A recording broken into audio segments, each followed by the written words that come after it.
बलूचिस्तान की कौमी असम्बली की 16 नशस्तों के लिए 429 और जबकि सूबाई असम्बली के 51 नशस्तों के लिए 1267 उम्मीदवारों के दरमियान मुकाबला हुआ।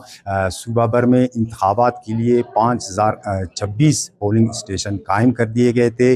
बलूचिस्तान में जो रजिस्टर्ड वोटर्स है वो 53,71,947 है। बलूचिस्तान के जो हसास तरीन हल्के हैं, हसास तरीन अजला है, वहाँ पे 3,800 के करीब पोलिंग स्टेशनों को हसास और इंतहाई हसास करार दिया गया था, जहाँ पे सिक्योरिटी के इंतहाई मौसर और सख्त इंतजाम किए गए थे। आज के दिन के लिए बलूचिस्तान हुकूमत की जानिब से 66,214 एहलकारों को तैनात कर दिया गया था।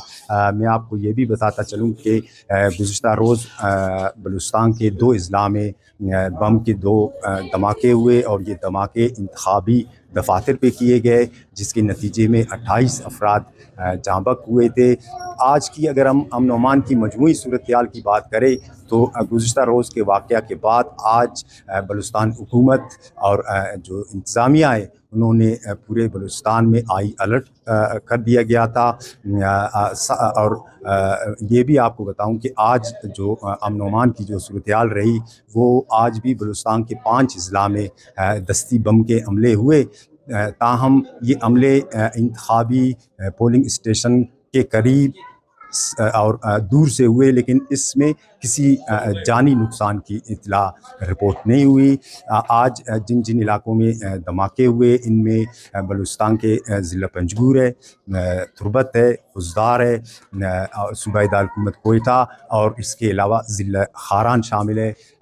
मैं आपको ये भी बताता चलूँ कि हुकूमत की तरफ से और वफाक की तरफ से सिक्योरिटी के इंतहाई सख्त और मौसर इंतज़ामात के बायस जो अमन की सूरत-ए-हाल थी वो पुरअमन तरीके से गुज़र गए। ताहम इतना बड़ा वाक़या आज किसी इलाके में रिपोर्ट नहीं हुआ।